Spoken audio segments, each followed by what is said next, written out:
Hey, friends.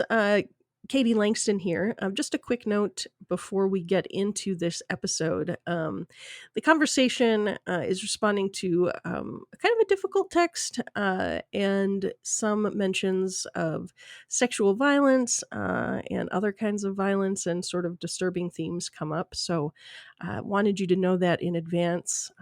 Take care. Take care of yourself. If you need to skip this one, that's okay too. But yeah, welcome, and we'll dive in.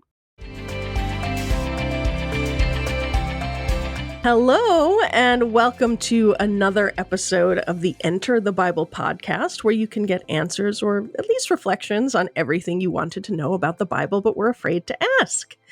I am Katie Langston. And I'm Catherine Schifferdecker. And today we have as our special guest Reverend Dr. Corey Driver. Corey is the assistant to the bishop for emerging ministries and ministers in the Indiana Kentucky Synod of the Evangelical Lutheran Church in America, which we are all members of, all pastors in, actually. Corey is also a pastor in the ELCA. He's also an adjunct professor at Luther Seminary and has done some wonderful work for us, and the author of a recent book called Life Unsettled, A Scriptural Journey for Wilderness Time by Fortress Press. So we are so delighted to have you here with us, Corey. Thank you for joining us for the Enter the Bible podcast. Yay, welcome. A great pleasure. Thanks for having me. Yeah. So we have a question from a listener for today's podcast that references a rather strange story in the opening chapters of Genesis. It's so weird.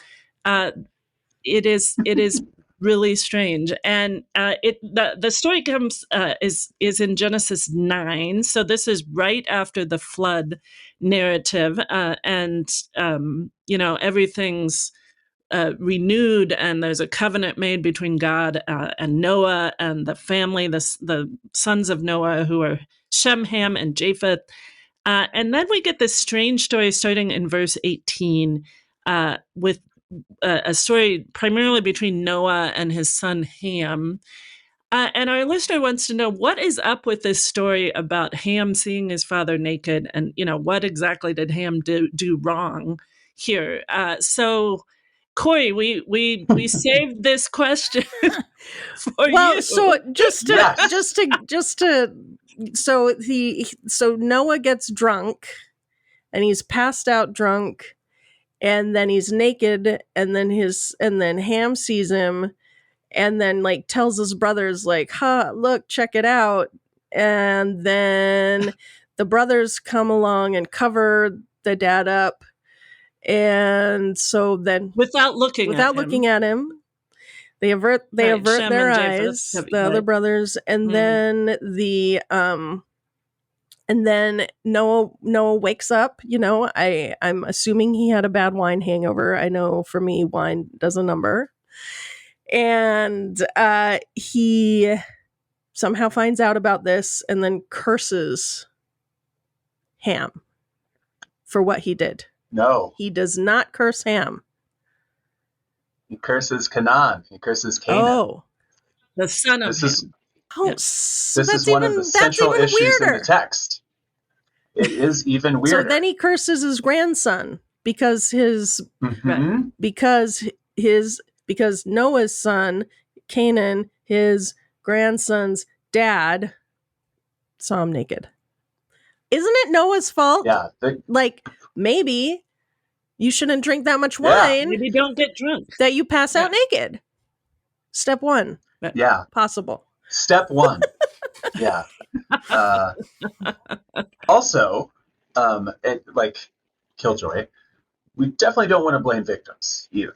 And so there is this note that Noah's going a little overboard. Pun very much intended. But it's been a minute since he's had a drink, presumably. Oh, sure. And he's had a year, right? it has been rough. He has had a year. He's had a rough year. He really has had a year. He's had a rough year. And so, if anybody needs a drink, no, I do not. Right? Like, you it makes are right. a lot of sense. You are right. That is not his. Right. Well, and it does note that he's the first to plant a vineyard. So he's like the first vintner. Who makes Vintner? wine? A winemaker. Is that the right term? Okay. Is it anyway, vintner? You're very good at wine, Catherine. But there's strange things happening in this text, and the weirdness starts out right away. The sons of Noah are Shem, Ham, and Japheth, and Ham is the father of Canaan, right? I'll switch back and forth. Sure, either way. Why? Why foreground that? Like, what's going on? And then what happens in that tent are questions that people have been asking for millennia before us. My very wise and compassionate colleague, whose office is just across this wall behind me, always says, we don't have Q&As, we have Q&Rs, right? Like, we'll give responses that are probably not answers. So the rabbis have 4 responses to what is going on here. Okay, first, who are the rabbis, Corey? Great question. Thank you. So I will be working from the Talmud, the Babylonian Talmud. So think about 5th century Common Era or AD if you want to. And then a key interlocutor is going to be Rashi, who is an 11th century rabbi living in the south of France. So think like Iraq in the 5th century and Nice or Marseille in the 11th century. So and the Babylonian Talmud is a collection of Jewish writings that interprets biblical texts and talks a lot about, or sometimes uses biblical texts as the pretext to talk about Jewish law and custom. And yeah. So it's sort of like a biblically informed commentary on Jewish life a couple hundred years earlier. Right. So, like, if these things were still in existence, if the temple still stood, here's what we might think about that. I see.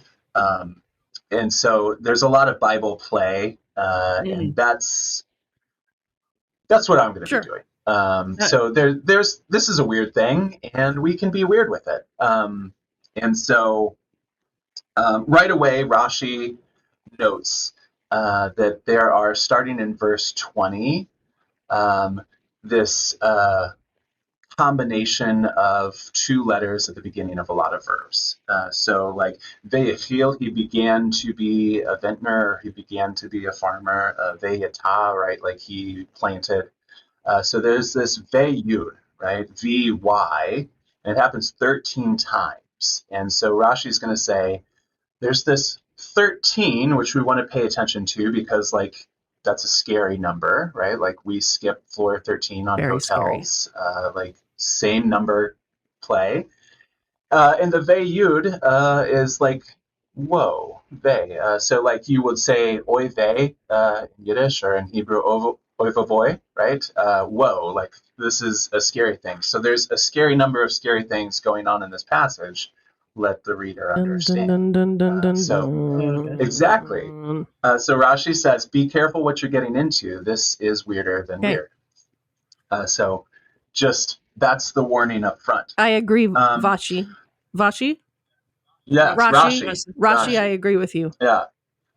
Yeah. Well, he agrees with you. Me and Rashi go we're way on back. The same page. Way back. Summers in the south of France. Why not? So Noah does what he does, right? He plants, he gets interested in the whole wine production, and he goes into a tent. Now, specifically, there might be a misreading here. The Hebrew for tent, the last letter is a hey rather than a vav. We read it as olo. It goes into his tent. But if the short vowels are different, if we go with the consonants, it might be he goes into her tent. So it may be, again, he's had a year, right? So it may be that he gets drunk and goes into his wife's tent and takes off his clothes and says, oh, I'm ready. right?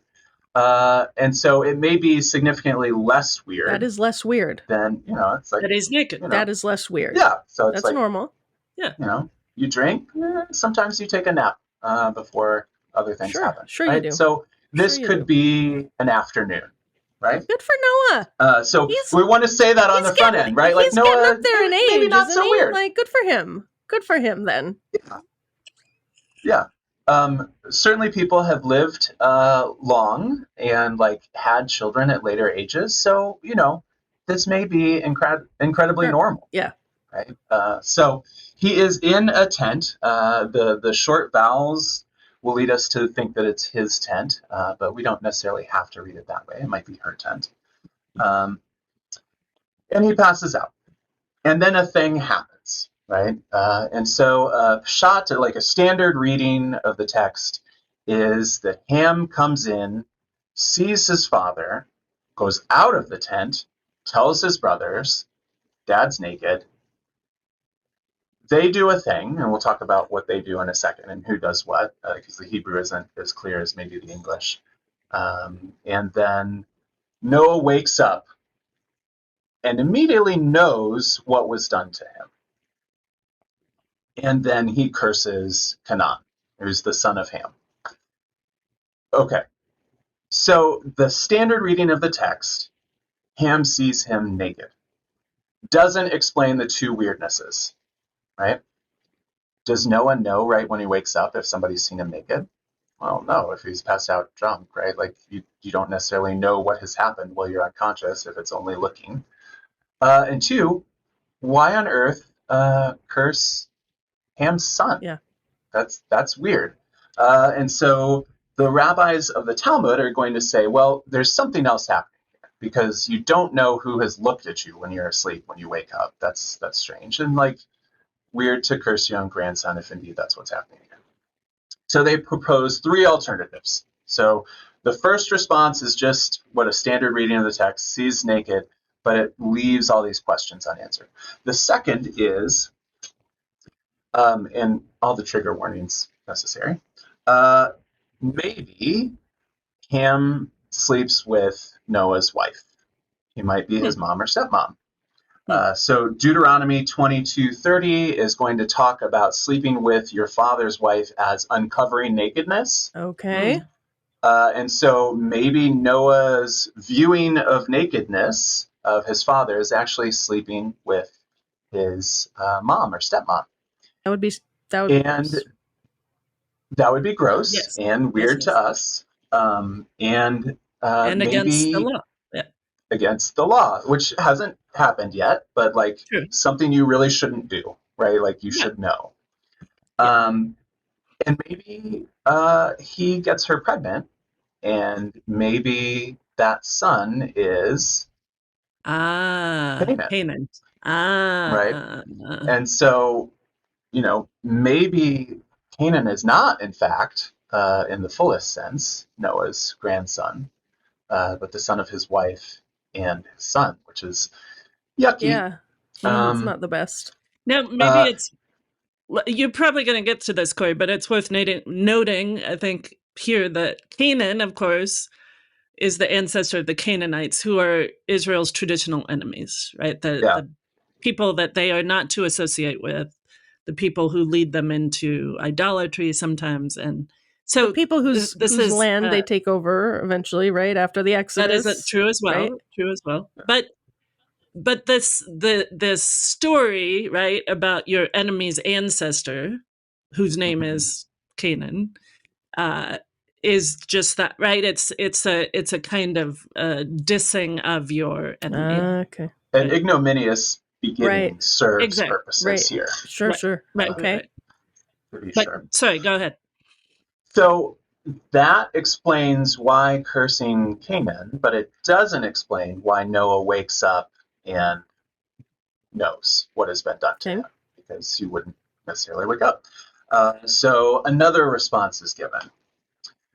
And again, trigger warnings. Maybe Ham raped Noah. Oh, Lord. Yeah, I mean, the rabbis go all the way, right? So like maybe that's... and so this is the Talmud. This is Sanhedrin 70a. Understanding, reading Genesis with Genesis, saying, well, what about in Genesis 34 when Shechem saw Dinah, right? What do we think went there? So maybe that's what the seeing nakedness. So that's a euphemism, basically. Seeing naked is a euphemism for, okay. Yeah. Right. Because in Genesis 34, it says very explicitly that Shechem rapes Dinah, who's the daughter of Jacob. But they use that euphemism for it. Defiles her, yeah. Well. So maybe, but then that's the other way of the problem. Like Noah wakes up and immediately knows what's been done to him, to be sure. But then why curse Canaan? Like that doesn't make any sense. So then the fourth response is given, and this to me makes the most sense, and this is where most of the rabbis land. Trigger warning again. Is that maybe Ham castrates Noah. Oh my goodness. Oh my. Yeah. And that makes some sense. How Noah would know what happened to him, and why Noah would curse Canaan. Right? Because Canaan is Ham's fourth son, right? Cush, Mitzrayim, Put, and Canaan, right? And so Noah will not be able to have a fourth son. And so he's cursing the fourth son that Ham has prevented him from having. And so the brothers ask, like, that seems weird. Why did you do that? Like, we'll go in and like provide some covering in this reading of bandage. Oh, geez. No look. Yeah, yucky. Bible, why are you weird sometimes? Go on. Yeah, Ham says, well, look, we're not so many generations from Adam, right?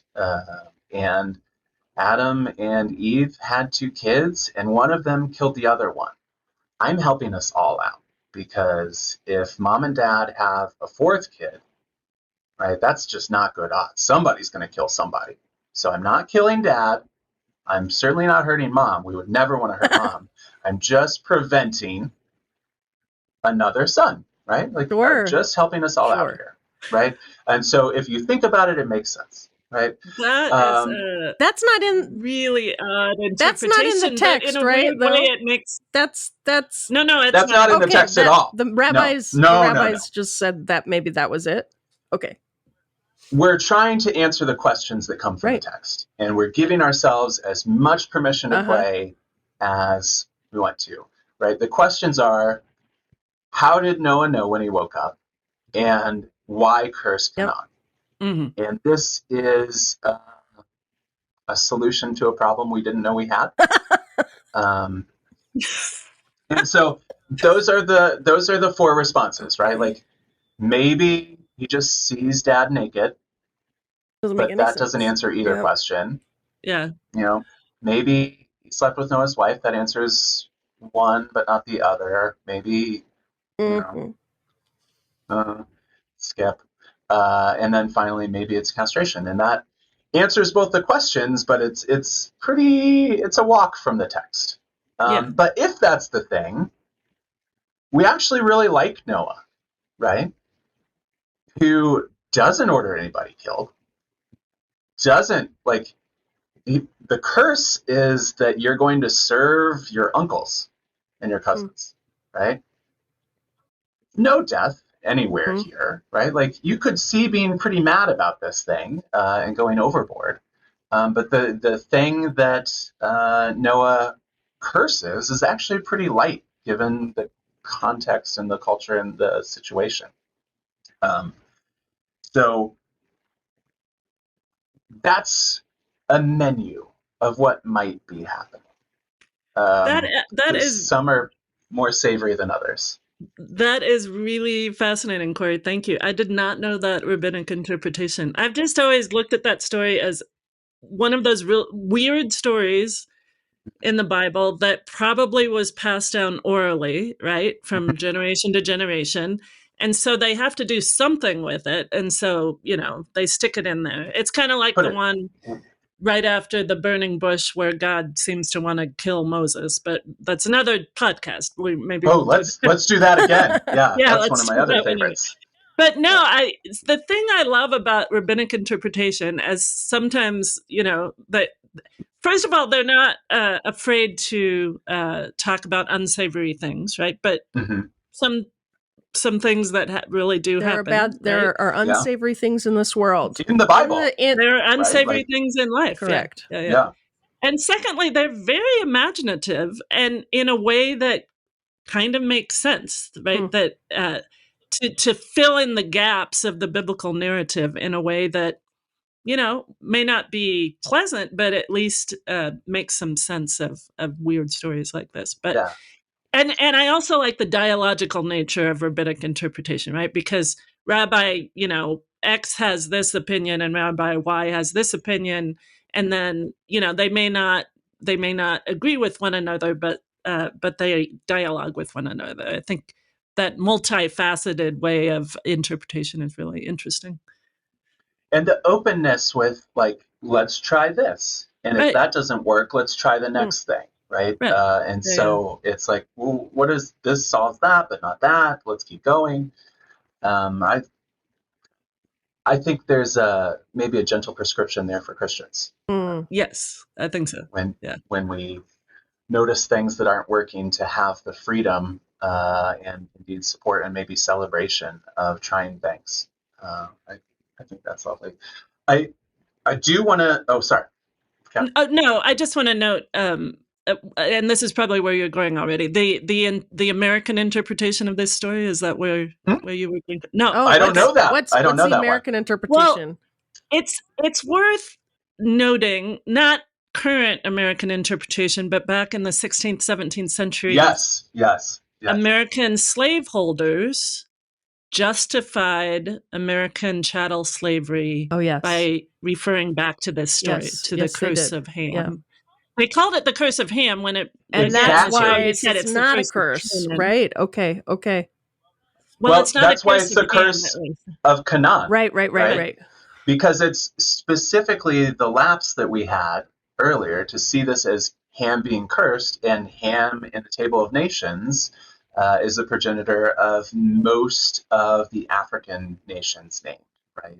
So Cush, Mitzrayim, Put, right? And so you can justify African, transatlantic slave trade if it's a curse of Ham, but you cannot if it's a curse of Canaan, which you have to take that really crucial detail out of the text.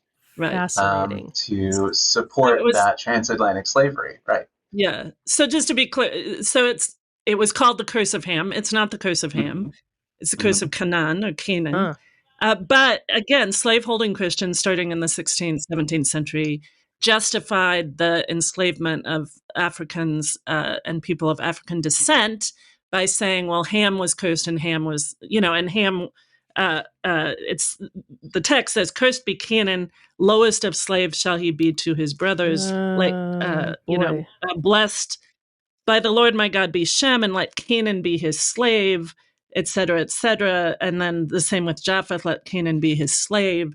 So they're saying, since Ham later in the Table of Nations in Genesis 10 is said to be the ancestor of all of people of Africans, that's how they justified the slave trade. But they missed, again, as Corey said, this critical detail that it's not Ham that's cursed, it's Canaan. And even if it was Ham that was cursed, that's not justification or going against all the rest of Scripture that talks about people being created in the image of God.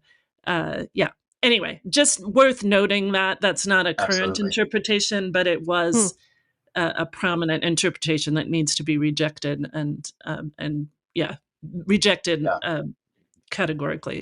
That's or uncategorically. Yes. Why this is holy work, right? To dig into these texts and say this, not that. Yeah.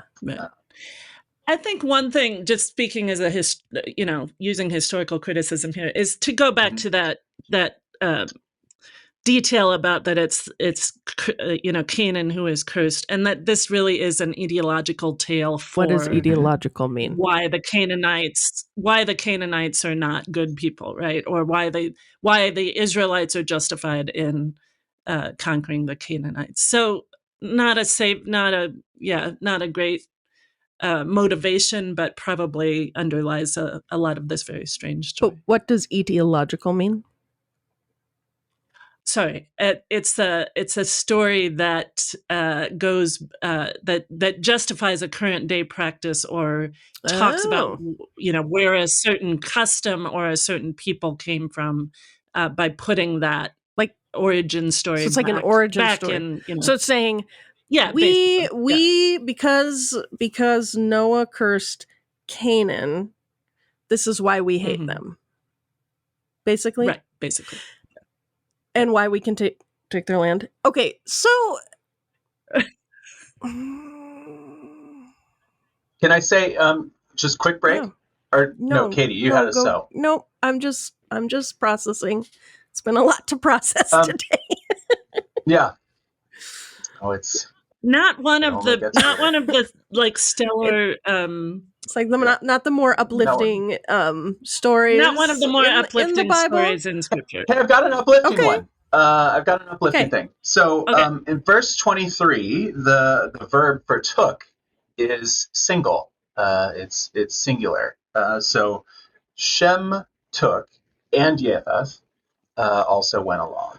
And so if one person can come up with evil to abuse folk who are just sleeping one off, for heaven's sake, yeah.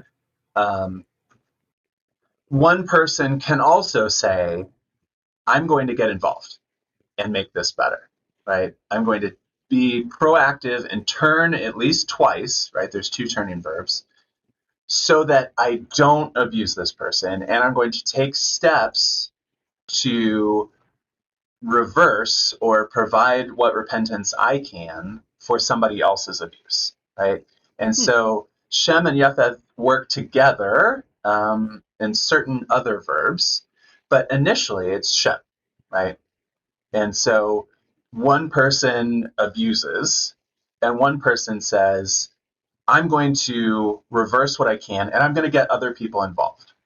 So I think that's a lovely model to say, look, something happened to Dad while he's unconscious. I'm going to start. Japheth, you are with me. We're going to work together. And so where, people do bad things that hurt other people, we know that. Shem provides this lovely model of intervening, undermining hurt, and involving other people in the process, and preserving dignity. And, presumably they're so gentle they don't even wake up, right? Whatever it is they're doing. And I think that's a lovely bit out of this story, right? Like, we don't know what happened in the tent. We know what happens outside of the tent. Shem gets involved, marshals material in order to preserve somebody else's dignity. That's lovely. Thank you so much, Corey. That's a good place to end, I think, in a very strange story. Yes, to find some grace there, and a lesson for how to act. So thank you so much, Corey. Sure. So, but really quick before we end, just like a meta reflection, I would appreciate a meta reflection on why these weird stories are in the Bible. Because I think a lot of folks listening might be used to trying to get like a good moral out of the text, or their, you know what I mean? Like, it's like, why would these weird stories be in there if we're going to call it the Word of God? I'll take a stab at that, and then you can, Corey.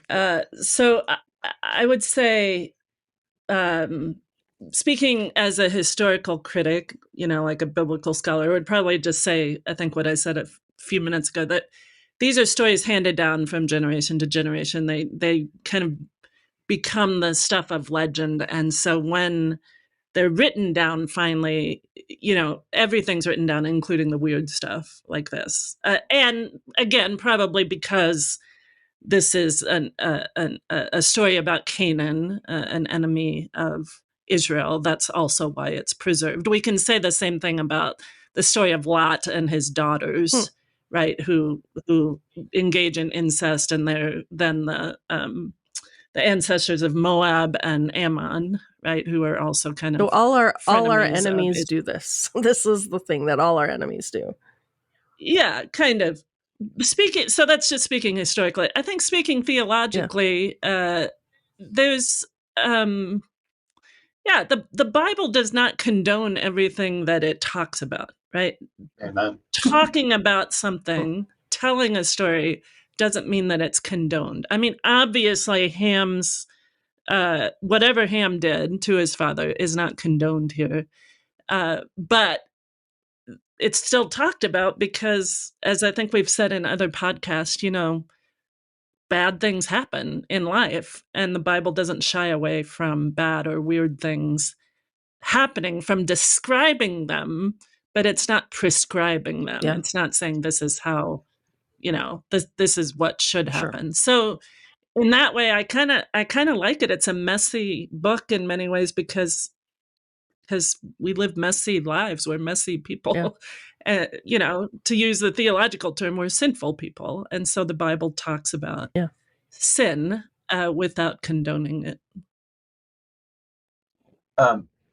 Very, very quickly, my next book project is about gender trauma, sex, and sexuality in Genesis. Came off fast. And I think what we have here is actually healthy, to build off of what Catherine said, right? Like, you have a multi-generational family story, and shame and embarrassment and hurt want to make us hide stories and minimize stories. And healing, and especially trauma care and recovery, means airing out the stories and saying this happened, right? And to not say it was good because it was horrible, but to be really honest and say, I'm not going to let this fester anymore. But like this unalloyed accounting that spares details, right? We're asking the questions we're asking because there's a lot of details that aren't presented.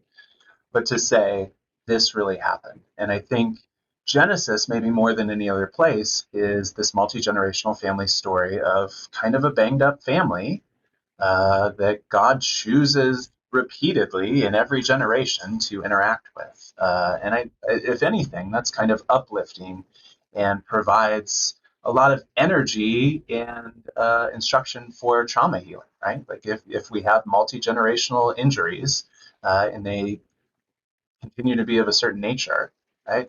Genesis is the place to go to see, like, yes, this is happening. You can be honest about it. And God is faithfully present generation after generation, even when stuff is really banged up. And so sociologically, I think it's good news that there's banged up stories here, because that's where God is, right? Thanks, Corey. There's that also. Wow, that's really helpful. Thank you. Well, and thank you to our listeners for listening to another episode of the Enter the Bible podcast, everything you wanted to know about the Bible but were afraid to ask. We really thank Corey again for joining us to talk about this very strange story. And thank you to the listeners who asked that question. If you have a question that you want to ask about the Bible and you'd like to hear us talk about with a guest, please go to enterthebible.org and offer your question. And also, please check out the website. We have videos. We have other we have other episodes of the podcast. We have maps. We have interpretation of every book and articles about every book of the Bible. So come check us out. And thank you again for listening. Take care.